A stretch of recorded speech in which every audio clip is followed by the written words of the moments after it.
Pendant des mois, j'ai emprunté de l'argent par-ci et par-là. Les gens étaient si pauvres et si méfiants dans mon quartier qu'il fallait qu'il fasse nuit pour qu'ils se décident à me faire venir, moi, le médecin pas cher pourtant. J'en ai parcouru ainsi des nuits et des nuits à chercher des 10 francs et des 15 à travers les courettes sans lune. Au matin, la rue devenait comme un grand tambour de tapis battu. Ce matin-là, j'ai rencontré Bébert sur le trottoir. Il gardait la loge de sa tante partie dehors aux commissions. Lui aussi soulevait un nuage du trottoir avec un balai. Bébert. Qui ne ferait pas sa poussière dans ces endroits-là, sur les 7 heures, passerait pour un fameux cochon dans sa propre rue. Carpette secouée, signe de propreté, ménage bien tenu. Ça suffit. On peut puer de la gueule, on est tranquille après ça. Bébert avalait toutes celles qu'il soulevait de poussière, et puis celles aussi qu'on lui envoyait des étages. Il arrivait cependant au pavé quelques taches de soleil, mais comme à l'intérieur d'une église, pâle et adouci, mystique. Bébert m'avait vu venir. J'étais le médecin du coin, à l'endroit où l'autobus s'arrête. Teint trop verdâtre, pomme qui ne mûrira jamais, Bébert. Il se grattait, et de le voir, ça m'en donnait à moi aussi envie de me gratter. C'est que des puces, j'en avais, c'est vrai, moi aussi, attrapées pendant la nuit au-dessus des malades. Elles sautent dans votre par-dessus volontiers parce que c'est l'endroit le plus chaud et le plus humide qui se présente. On vous apprend tout ça à la faculté. Bébert abandonna sa carpette pour me souhaiter le bonjour. De toutes les fenêtres, on nous regardait parler ensemble. Tant qu'il faut aimer quelque chose, on risque moins avec les enfants qu'avec les hommes. On a au moins l'excuse d'espérer qu'ils seront moins carnes que nous autres plus tard. On ne savait pas. Sur sa face livide dansotait cet infini petit sourire d'affection pure, que je n'ai jamais pu oublier. Une gaieté pour l'univers. Peu d'êtres en ont encore un petit peu, après les 20 ans passés, de cette affection facile, celle des bêtes. Le monde n'est pas ce qu'on croyait, voilà tout. Alors on a changé de gueule, et comment? Puisqu'on s'était trompé. Tout de la vache qu'on devient en moins de 2. Voilà ce qui nous reste sur la figure après 20 ans passés. Une erreur. Notre figure n'est qu'une erreur. Eh, qu'il me fait Bébert. Docteur, pas qu'on en a ramassé un, place des fêtes, cette nuit, qui avait la gorge coupée avec un rasoir? C'était-y vous qui étiez de service, c'est-y vrai? Non, c'était pas moi de service, Bébert. C'était pas moi, c'était le docteur Frolichon. Tant pis, parce que ma tante, elle a dit qu'elle aurait bien aimé que ce soit vous, que vous lui auriez tout raconté. Ça sera pour la prochaine fois, Bébert. C'est souvent, hein, qu'on en tue des gens par ici, a remarqué Bébert encore. Je traversais sa poussière, mais la machine balayeuse municipale passait tout juste, vrombissante à ce moment-là, et ce fut un grand typhon qui s'élança impétueux des ruisseaux, et combla toute la rue par d'autres nuages encore, plus denses, poivrés. On ne se voyait plus. Bébert sautait de droite à gauche, éternuant et hurlant, réjoui. Sa tête cernée, ses cheveux poisseux, ses jambes de singe éthique, tout cela dansait, convulsif, au bout du balai. La tante à Bébert rentrait des commissions. Elle avait déjà pris le petit verre. Il faut bien dire également qu'elle reniflait un peu les terres. Habitude contractée alors qu'elle servait chez un médecin et qu'elle avait eu si mal aux dents de sagesse. Il ne lui en restait plus que 2, des dents, par devant, mais elle ne manquait jamais de les brosser. Quand on est comme moi, qu'on a servi chez un médecin, on connaît l'hygiène. Elle donnait des consultations médicales dans le voisinage, et même assez loin, jusque sur Beson. Il m'aurait intéressé de savoir si elle pensait quelquefois à quelque chose, la tante à Bébert. Non, elle ne pensait à rien. Elle parlait énormément sans jamais penser. Quand nous étions seuls, sans indiscret alentour, elle me tapait à son tour d'une consultation. C'était flatteur dans un sens. Bébert, docteur, faut que je vous dise, parce que vous êtes médecin, c'est un petit saligot. Il se touche. Je m'en suis aperçu depuis 2 mois, et je me demande qui est-ce qui a pu lui apprendre ces saletés-là. Je l'ai pourtant bien élevé, moi. Je lui défends, mais il recommence. Dites-lui qu'il en deviendra fou, conseillai-je, classique. Bébert, qui nous entendait, n'était pas content. Je me touche pas, c'est pas vrai, c'est le môme Gaga qui m'a proposé. Voyez-vous, je m'en doutais, fit la tante. Dans la famille Gaga, vous savez, ceux du 5e, c'est tous des vicieux. Le grand-père, il paraît qu'il courait après les dompteuses. Hein, je vous le demande, des dompteuses. Dites-moi, docteur, pendant qu'on est là, vous pourriez pas lui faire un sirop pour l'empêcher de se toucher? Je la suivis jusque dans sa loge pour prescrire un sirop anti-vice pour le môme Bébert. J'étais trop complaisant avec tout le monde, et je le savais bien. Personne ne me payait. J'ai consulté à l'œil, surtout par curiosité. C'est un tort. Les gens se vengent des services qu'on leur rend. La tante à Bébert en a profité comme les autres de mon désintéressement orgueilleux. Elle en a même salement abusé. Je me laissais aller, mentir, je les suivais. Ils me tenaient, pleurnichaient les clients malades, chaque jour davantage, me conduisaient à leur merci. En même temps, ils me montraient de laideurs en laideurs tout ce qu'ils dissimulaient dans la boutique de leur âme, et ne le montraient à personne qu'à moi. On ne payera jamais ces hideurs assez cher. Seulement elles vous filent entre les doigts comme des serpents glaireux. Je dirai tout un jour, si je peux vivre assez longtemps pour tout raconter. Attention, dégueulasse. Laissez-moi faire des amabilités encore pendant quelques années. Ne me tuez pas encore. Avoir l'air servile et désarmé, je dirai tout. Je vous l'assure. Et vous vous replierez d'un coup alors, comme les chenilles baveuses qui venaient en Afrique foirer dans ma case. Et je vous rendrai plus subtilement lâche, et plus immonde encore, si est temps que vous en crèverez peut-être. Enfin. Est-ce qu'il est sucré? Questionnait Bébert à propos du sirop. Lui sucrez pas surtout, recommanda la tante, à cette petite charogne. Il ne mérite pas que ce soit sucré. Et puis il m'en vole bien assez du sucre comme ça. Il a tous les vices, tous les culots, il finira par assassiner sa mère. J'ai pas de mère, rétorqua Bébert, tranchant, et qui perdait pas le nord. Merde, fit la tante alors. Je vais te foutre une tournée de martinet si tu me réponds. Et la voilà qui va le décrocher, le martinet. Mais lui, il était déjà filé dans la rue. Vicieuse! Qu'il lui crie en plein couloir. La tante en rougit et revint vers moi. Silence, on change de conversation. Vous devriez peut-être, docteur, aller voir la dame à l'entresol du 4 de la rue des Mineurs. C'est un ancien employé de notaire, on lui a parlé de vous. Je lui ai dit que vous étiez un médecin tout ce qu'il y a de gentil avec les malades. Je sais tout de suite qu'elle est en train de me mentir, la tante. Son médecin préféré à elle, c'est Frolichon. C'est toujours lui qu'elle recommande quand elle peut. Moi, elle me débine au contraire, en chaque occasion. Mon humanitarisme me vaut de sa part une haine animale. C'est une bête, elle, faut pas l'oublier. Seulement Frolichon, qu'elle admire, l'a fait payer comptant. Alors elle me consulte, moi, sur le pouce. Pour qu'elle m'ait recommandé, il faut donc que ce soit encore un truc absolument gratuit, ou encore une sale affaire bien douteuse.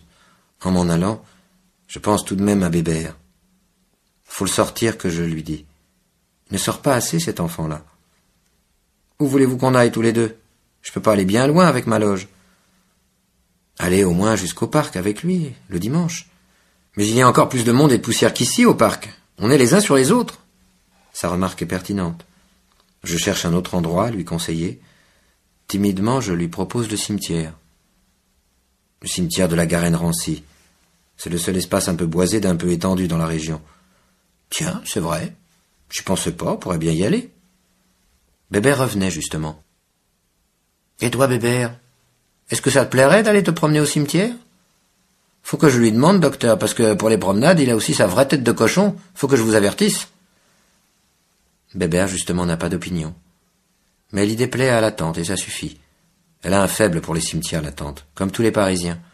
On dirait à ce propos qu'elle va se mettre enfin à penser. Elle examine le pour et le contre. Les fortifications, c'est trop voyou. Au parc, il y a décidément trop de poussière. Tandis que le cimetière, c'est vrai, c'est pas mal. Et puis les gens qui viennent là le dimanche, c'est plutôt des gens convenables et qui se tiennent. Et puis en plus, ce qui est bien commode, c'est qu'au retour, on peut faire ses commissions en rentrant par le boulevard de la Liberté, où il y a encore des boutiques d'ouvertes le dimanche. Et elle a conclu, « Bébert, va-t'en reconduire le docteur chez Madame Enrouille, rue des Mineurs. Tu sais bien où qu'elle demeure, hein, Bébert, Madame Enrouille ?» Bébert sait où tout est, pourvu que ce soit l'occasion d'une vadrouille.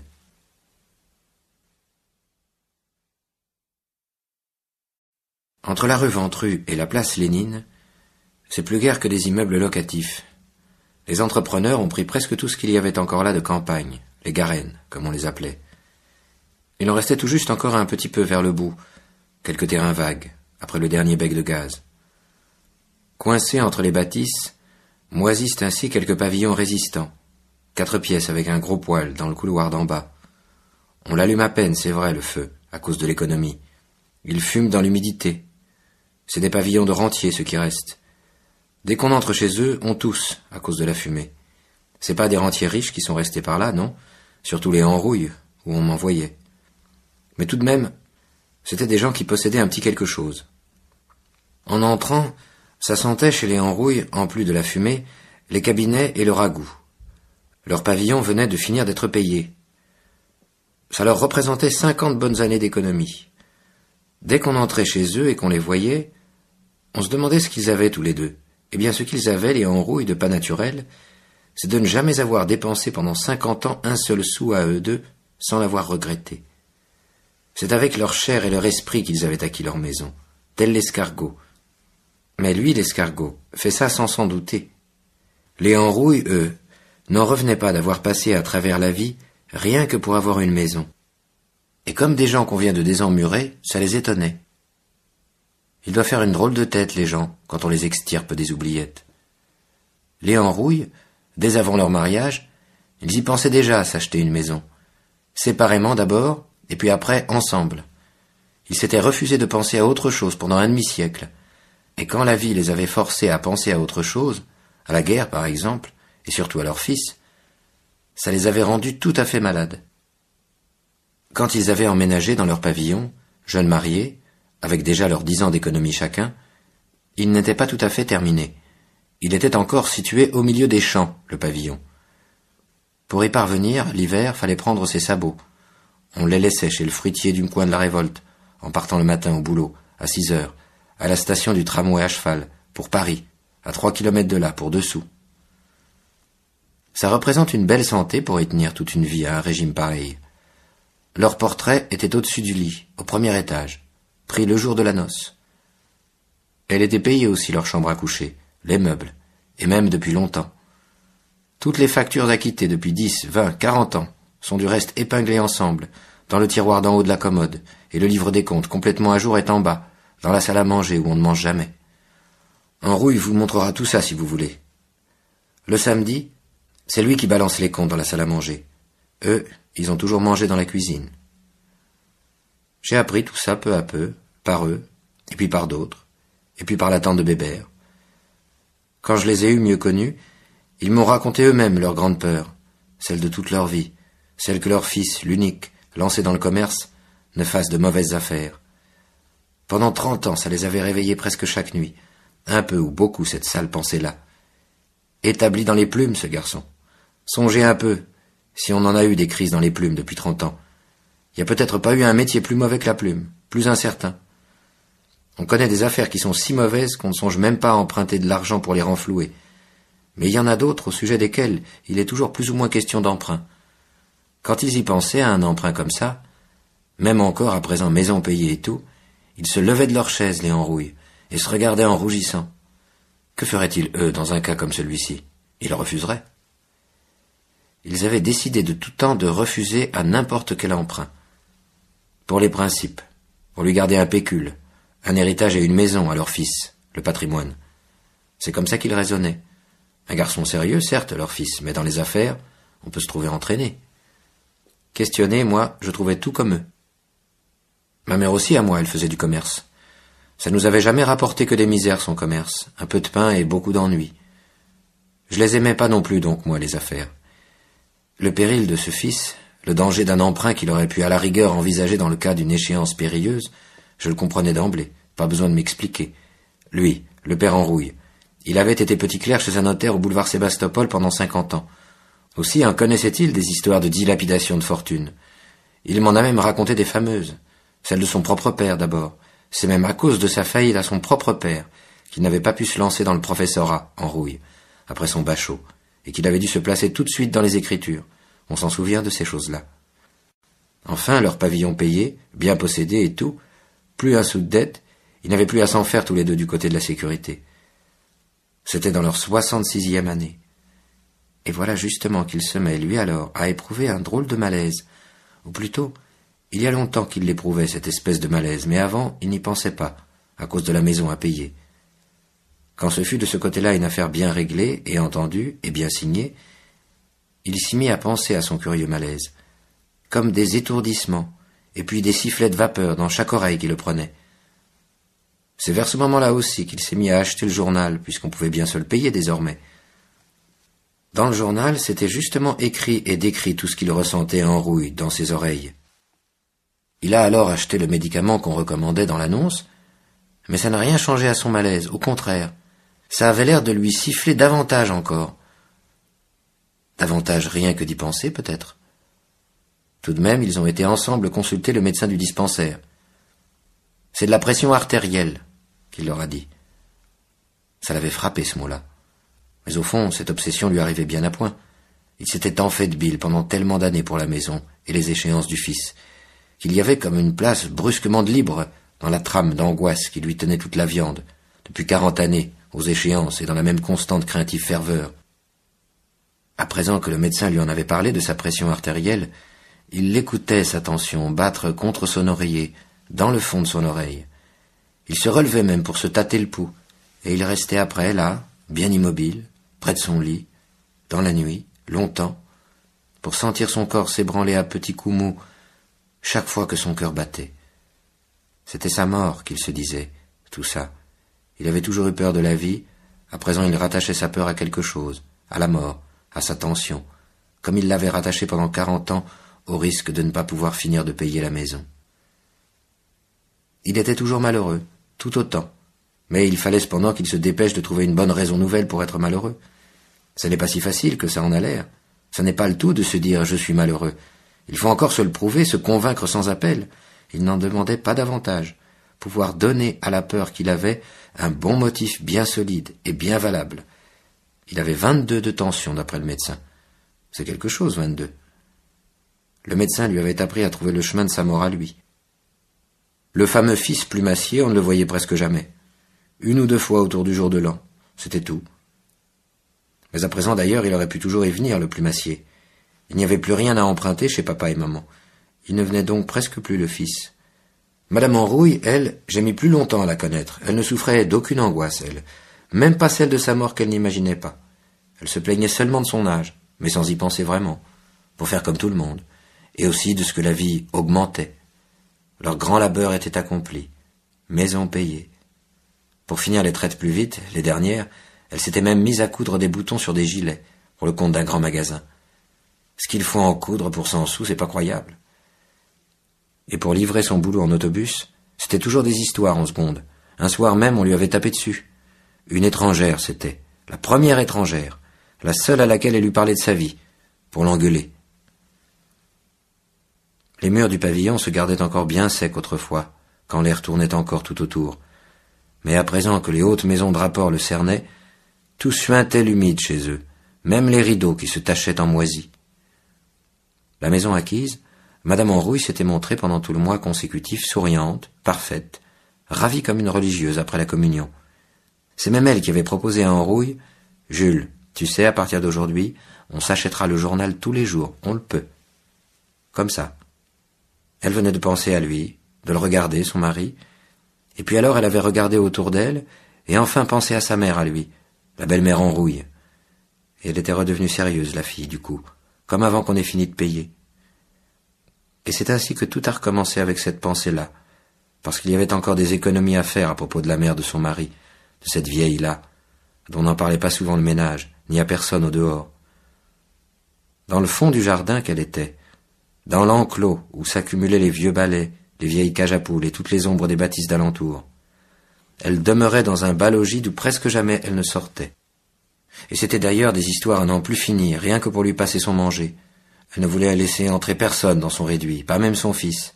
Elle avait peur d'être assassinée, qu'elle disait. Quand l'idée vint à la belle-fille d'entreprendre de nouvelles économies, elle en toucha d'abord quelques mots au mari, pour le tâter, pour voir si on ne pourrait pas faire, par exemple, entrer sa vieille chez les sœurs de Saint-Vincent, des religieuses qui s'occupent justement de ces vieilles gâteuses dans leur hospice. Lui ne répondit ni oui ni non, le fils. C'est autre chose qui l'occupait dans le moment, ces bruits dans l'oreille qui n'arrêtaient pas. À force d'y penser, de les écouter, ces bruits, il s'était dit qu'il l'empêcherait de dormir, ces bruits abominables. Et il les écoutait, en effet, au lieu de dormir. Des sifflets, des tambours, des ronrons. C'était un nouveau supplice. Il s'en occupait toute la journée, toute la nuit. Il avait tous les bruits en lui. Peu à peu, quand même, après des mois ainsi, l'angoisse s'est usée, et il ne lui en restait plus assez pour ne s'occuper que d'elle. Il est retourné alors au marché de Saint-Ouen avec sa femme. C'était, d'après ce qu'on disait, le plus économique des environs, le marché de Saint-Ouen. Il partait au matin pour toute la journée, à cause des additions et des remarques qu'on échangeait sur les prix des choses, et des économies qu'on aurait pu faire peut-être en faisant ceci au lieu de cela. Vers 11 heures du soir, chez eux, la peur les reprenait d'être assassinés. C'était régulier comme peur. Moins lui que sa femme. Lui, c'était plutôt les bruits de ses oreilles auxquels, vers cette heure-là, quand la rue était bien silencieuse, Il se remettait à se cramponner désespérément. « Avec ça, je ne dormirai jamais !» Il se répétait tout haut pour bien s'angoisser davantage. « Tu peux pas t'imaginer !» Mais elle n'avait jamais essayé de comprendre ce qu'il voulait dire, ni imaginer ce qui le turlupinait avec ses malaises d'oreilles. « Tu m'entends bien pourtant ?» qu'elle lui demandait. « Oui !» qu'il lui répondait. « Eh ben ça va alors.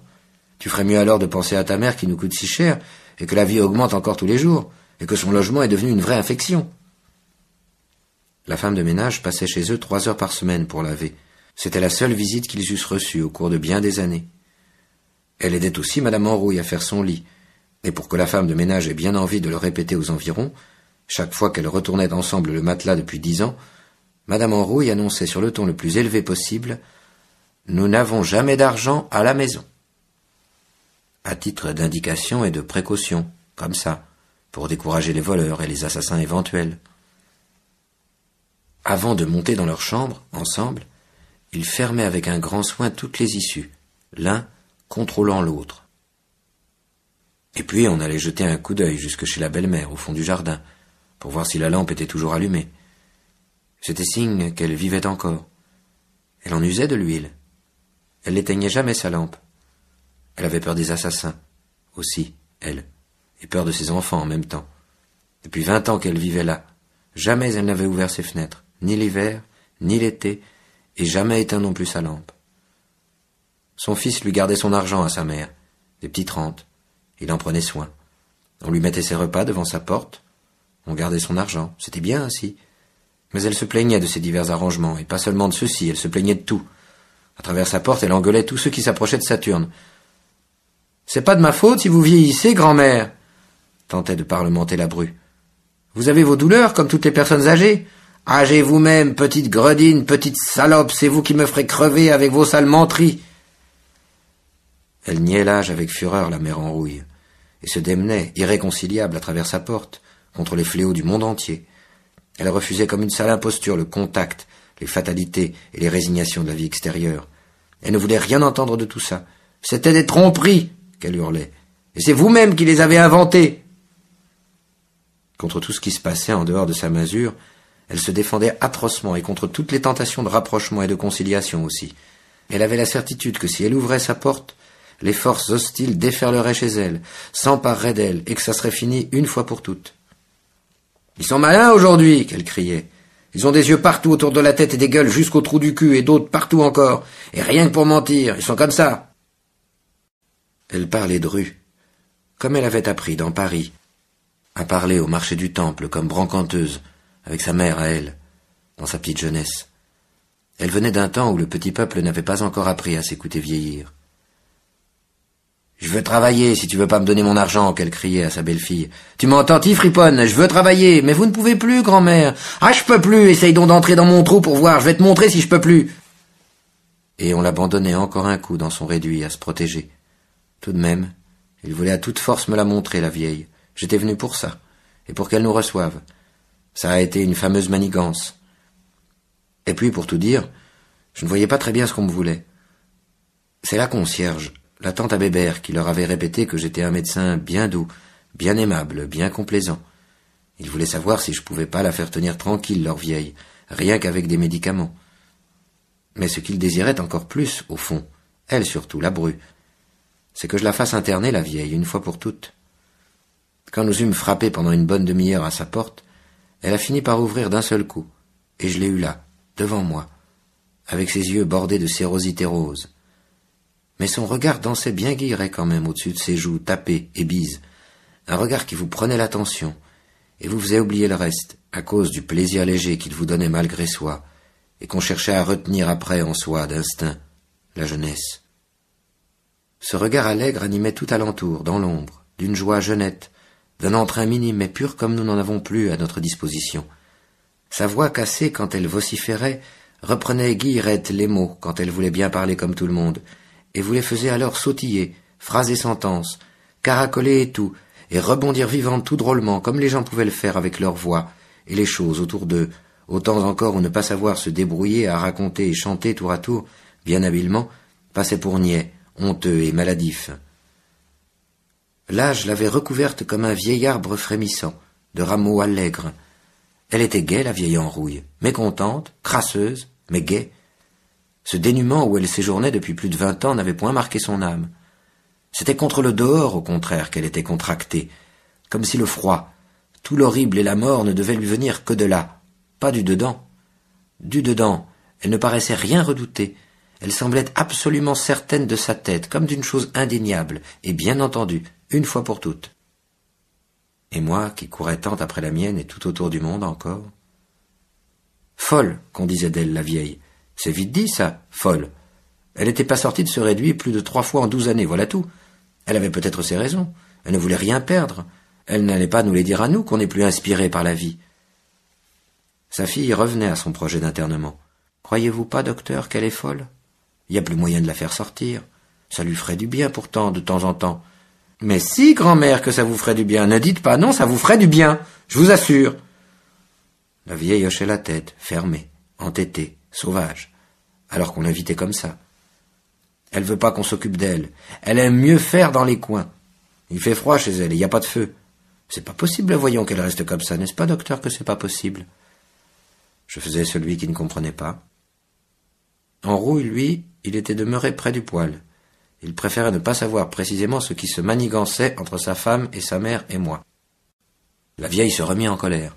« Rendez-moi donc tout ce que je possède et puis je m'en irai d'ici, j'ai de quoi vivre, moi, et que vous n'en entendrez plus parler de moi, une bonne fois pour toutes. » « De quoi vivre? Mais grand-mère, vous n'allez pas vivre avec vos 3000 francs par an, voyons.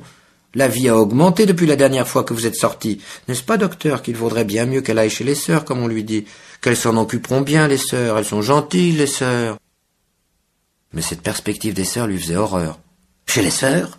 Chez les sœurs ?» Qu'elle se rebiffa tout de suite. « J'ai jamais été, moi, chez les sœurs. Pourquoi que j'irais pas chez le curé pendant que vous y êtes? Hein? Si j'en ai point assez d'argent, comme vous dites, eh bien j'irai encore travailler. » « Travailler, grand-mère? Mais où ça? Ah, docteur, écoutez cette idée. Travailler à son âge, à 80 ans bientôt, c'est de la folie, ça, docteur. Qui est-ce qui voudrait d'elle? Mais grand-mère, vous êtes folle, folle? Personne, nulle part. Mais vous y êtes bien, vous, quelque part, sale caca. Écoutez-la, docteur, maintenant qui délire et qui m'insulte. Comment voulez-vous que nous la gardions ici? » La vieille fit face alors de mon côté, à moi, son nouveau danger. « Qu'est-ce qu'il en sait, celui-là, si je suis folle? Il y est-il dans ma tête? Il y est-il dans la vôtre? Faudrait qu'il y soit pour savoir. Foutez donc le camp tous les deux. Allez-vous-en de chez moi. À me tracasser, vous êtes plus méchant que l'hiver de 6 mois. Allez donc voir mon fils plutôt, au lieu de rester ici à jaboter dans de la ciguë. Il a besoin du médecin, bien plus que moi, mon fils. Celui-là qui n'a plus de dents déjà, et qui les avait si belles quand je m'en occupais. Allez, allez, que je vous dis, foutez-moi le camp tous les deux. Et elle a claqué la porte contre nous. Elle nous épia encore par derrière sa lampe. Elle nous éloignait par la cour. Quand nous l'eûmes traversée, que nous fûmes assez loin, elle s'est remise à rigoler. Elle s'était bien défendue. Au retour de cette incursion fâcheuse, Enrouille se tenait toujours auprès du poêle et nous tournait le dos. Sa femme continuait cependant de masticoter de questions, et encore dans le même sens. Une petite tête bistre et futée qu'elle avait, la belle fille. Ses coudes ne se détachaient guère de son corps quand elle parlait. Elle ne mimait rien.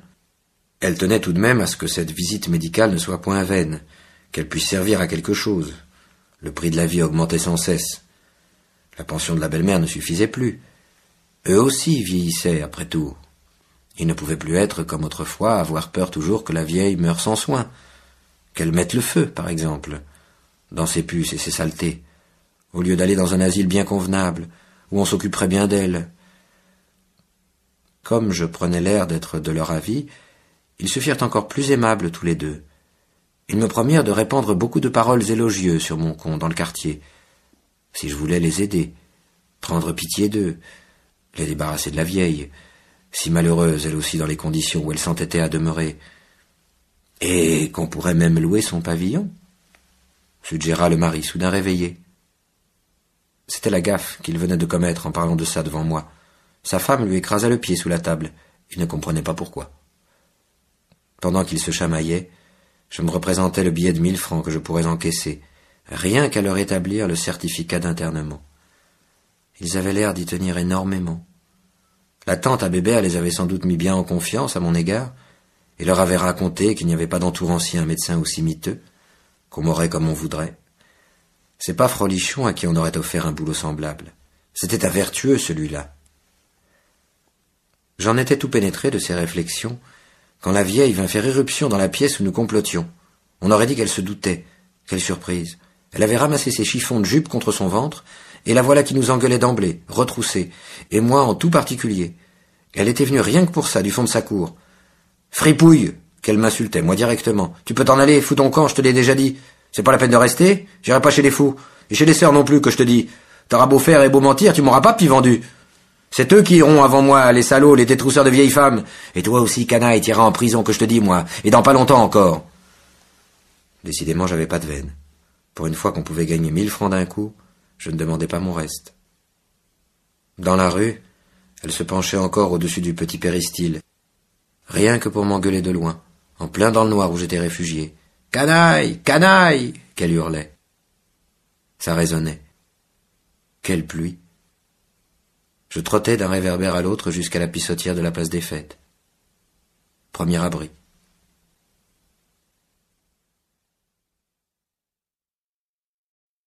Dans l'édicule, à hauteur des jambes, je trouvais justement Bébert. Il était entré là-dedans pour s'abriter lui aussi. Il m'avait vu courir en sortant de chez les Henrouilles. « Vous venez de chez eux ?» qu'il m'a demandé. « Faudra à présent monter chez les gens du 5e de la maison de chez nous, pour leur fille. » Cette cliente-là qu'il m'indiquait, je la connaissais bien, avec son bassin large, ses belles cuisses longues et veloutées. Sont quelque chose de tendrement volontaire et de précisément gracieux dans les mouvements qui complètent les femmes bien balancées sexuellement. Elle était venue me consulter à plusieurs reprises depuis que son mal de ventre la tenait. À 25 ans, à son 3e avortement, elle souffrait de complications, et sa famille appelait ça de l'anémie. Fallait voir comme elle était solide et bâtie, avec du goût pour les coïts comme peu de femelles en ont. Discrète dans la vie, raisonnable d'allure et d'expression, rien d'hystérique, mais bien douée, bien nourrie, bien équilibrée, une vraie championne dans son genre, voilà tout. Une belle athlète pour le plaisir. Pas de mal à ça. Rien que les hommes mariés elle fréquentait, et seulement des connaisseurs, des hommes qui savent reconnaître et apprécier les belles réussites naturelles, et qui ne prennent pas une petite vicieuse quelconque pour une bonne affaire. Non, sa peau mate, son gentil sourire, sa démarche et l'ampleur noblement mobile de ses hanches lui valaient des enthousiasmes profonds, mérités, de la part de certains chefs de bureau qui connaissaient leur sujet. Seulement, bien sûr, ils ne pouvaient tout de même pas divorcer pour ça, les chefs de bureau. Au contraire, c'était une raison pour demeurer heureux en ménage. Alors chaque fois au 3e mois qu'elle était enceinte, ça ne manquait pas, elle allait trouver la sage-femme. Quand on a du tempérament et qu'on n'a pas un cocu sous la main, on ne rigole pas tous les jours. Sa mère m'entr'ouvrit la porte du palier avec des précautions d'assassinat. Elle chuchotait, la mère, mais si fortement, si intensément, que c'était pire que des imprécations. « Qu'ai-je pu faire au ciel, docteur, pour avoir une fille pareille ? Ah, vous n'en direz du moins rien à personne dans notre quartier, docteur. Je compte sur vous. » Elle n'en finissait pas d'agiter ses frayeurs et de se gargariser avec de ce que pourraient en penser les voisins et les voisines, en transe de bêtises inquiètes qu'elle était. Ça dure longtemps, ces états-là. Elle me laissait m'habituer à la pénombre du couloir, à l'odeur des poireaux pour la soupe, au papier des murs, à leur ramage sot, à sa voix d'étranglée. Enfin, de bafouillage en exclamations, nous parvînmes auprès du lit de la fille, prostrée, la malade, à la dérive. Je voulus l'examiner, mais elle perdait tellement de sang, c'était une telle bouillie qu'on ne pouvait rien voir de son vagin, des caillots, ça faisait glou-glou entre ses jambes, comme dans le cou coupé du colonel à la guerre. Je remis le gros coton et remontai sa couverture, simplement. La mère ne regardait rien, n'entendait qu'elle-même. « J'en mourrais, docteur !» qu'elle clamait. « J'en mourrais de honte !» Je n'essayais point de la dissuader. Je ne savais que faire. Dans la petite salle à manger d'à côté, nous apercevions le père qui allait de long en large. Lui ne devait pas avoir son attitude prête encore pour la circonstance. Peut-être attendait-il que les événements se précisassent avant de se choisir un maintien. Il demeurait dans des sortes de limbes. Les êtres vont d'une comédie vers une autre. Entre-temps, la pièce n'est pas montée, ils n'en discernent pas encore les contours, leur rôle propice, alors ils restent là, les bras ballants, devant l'événement, les instincts repliés comme un parapluie, branlochant d'incohérence, réduits à eux-mêmes, c'est-à-dire à rien, vaches sans train. Mais la mère, elle, le tenait le rôle capital, entre la fille et moi. Le théâtre pouvait crouler, elle s'en foutait, elle, s'y trouvait bien et bonne et belle. Je ne pouvais compter que sur moi-même pour rompre ce merdeux charme. Je hasardai un conseil de transport immédiat dans un hôpital pour qu'on l'opère en vitesse. Ah, malheur de moi. Du coup, je lui ai fourni sa plus belle réplique, celle qu'elle attendait. « Quelle honte! L'hôpital, quelle honte, docteur! À nous, il ne nous manquait plus que cela, c'est un comble !» Je n'avais plus rien à dire. Je m'assis donc, et l'écoutai la mère se débattre encore plus tumultueusement, empêtrée dans les sornettes tragiques. Trop d'humiliation, trop de gêne portent à l'inertie définitive. Le monde est trop lourd pour vous, tant pis. Pendant qu'elle invoquait, provoquait le ciel et l'enfer, tonitruait de malheur, je baissais le nez, et baissant déconfit, je voyais se former sous le lit de la fille une petite flaque de sang. Une mince rigole en suintait lentement le long du mur vers la porte. Une goutte du sommier chutait régulièrement. Tac, tac. Les serviettes entre ses jambes regorgeaient de rouge. Je demandai tout de même à voix timide si le placenta était expulsé déjà tout entier. Les mains de la fille, pâles et bleuâtres au bout, pendaient de chaque côté du lit, rabattues.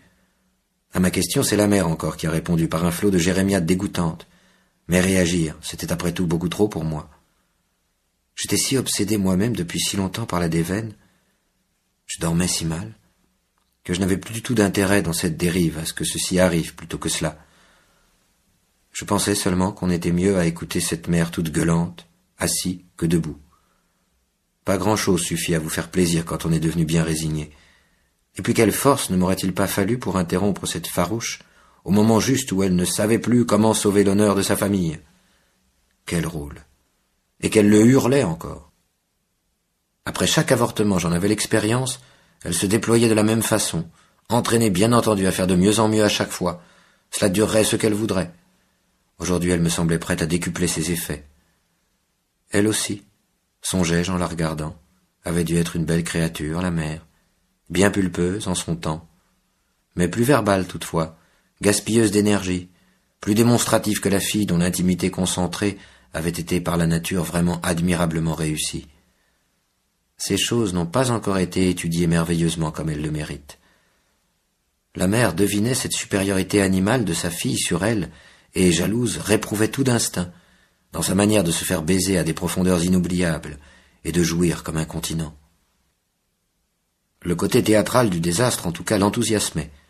Elle accaparait de ses trémolos douloureux notre petit monde rétréci où nous étions en train de merdouiller en chœur par sa faute. On ne pouvait songer à l'éloigner non plus. Je l'aurais cependant bien dû tenter, faire quelque chose. C'était mon devoir, comme on dit. Mais j'étais trop bien assis et trop mal debout. Chez eux, c'était un peu plus gai que chez les Henrouilles, aussi laid mais plus confortable. Il y faisait bon, pas sinistre comme là-bas, seulement vilain, tranquillement. Ahuri de fatigue, mes regards erraient sur les choses de la chambre, petites affaires sans valeur qu'on avait toujours possédées dans la famille, surtout le dessus de cheminée à grelots roses en velours, comme on n'en trouve plus dans les magasins, et ce napolitain biscuité, et la table à ouvrage en miroir en biseau, qu'une tante de province devait posséder en double. Je n'avertis point la mère à propos de la mare de sang que je voyais se former sous le lit, ni des gouttes qui tombaient toujours ponctuellement. La mère aurait crié encore plus fort, et ne m'aurait pas écouté davantage. Elle ne finirait jamais de se plaindre et de s'indigner. Elle était vouée. Autant se taire, et regarder dehors par la fenêtre les velours gris du soir prendre déjà l'avenue d'en face, maison par maison. D'abord les plus petites, et puis les autres. Les grandes enfin sont prises, et puis les gens qui s'agitent parmi, de plus en plus faibles, équivoques et troubles, hésitant d'un trottoir à l'autre avant d'aller verser dans le noir. Plus loin, bien plus loin que les fortifications, des fils et des rangées de lumignon dispersés sur tout le large de l'ombre, comme des clous, pour tendre l'oubli sur la ville, et d'autres petites lumières encore qui scintillent, parmi des vertes, qui clignent, des rouges, toujours des bateaux et des bateaux encore, toute une escadre venue là de partout pour attendre, tremblante, que s'ouvrent derrière la tour les grandes portes de la nuit.